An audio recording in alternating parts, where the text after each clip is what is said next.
Now, I've got nothing personal against our three brothers, aka the Raw BRAHS. People say, what's your deal with the Raw BRAHS, Harley?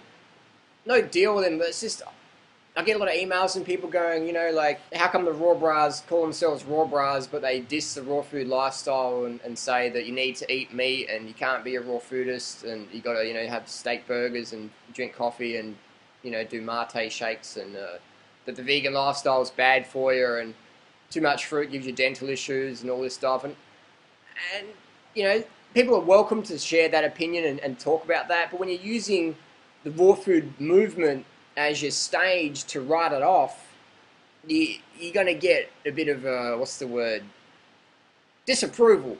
You're going to get some disapproval there.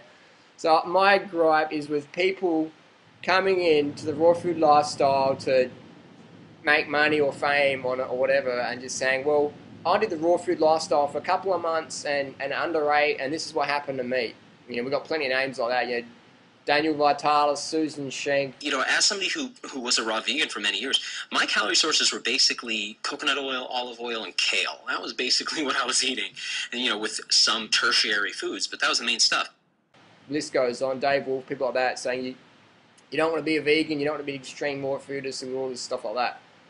And that's cool. People are welcome to say that, share their opinion.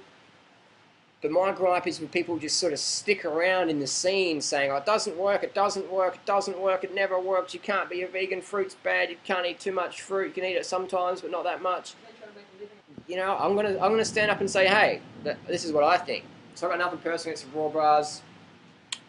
But if you watch some of my other videos, I talk in detail about the mistakes they made, the mistakes a lot of people make, under eating, giving into social disapproval, things like that. So that's where my gripe is. I would be cool with it if the Raw BRAHS, you know, because people say, oh, you're just like some vegan elitist, Harley. So if people actually knew me well, they know I've got a lot of meat eater friends. But none of those guys go on the internet and say, well, I tried this vegan thing, it didn't work, blah, blah, blah.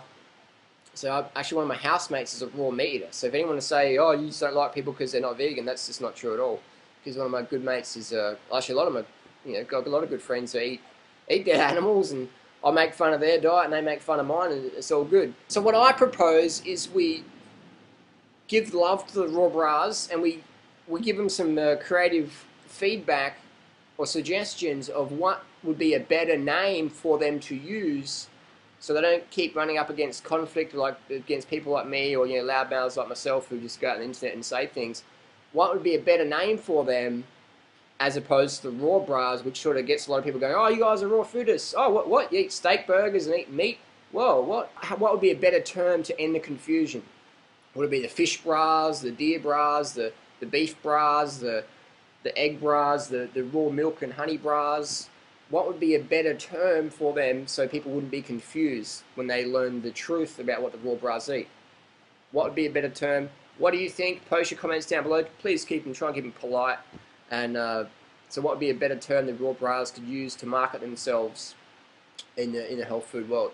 Paleo BRAHS, you know, Primal BRAHS, the, you know, Carrion BRAHS, the Roadkill BRAHS. What would be a better term? All right, thanks a lot. See you later.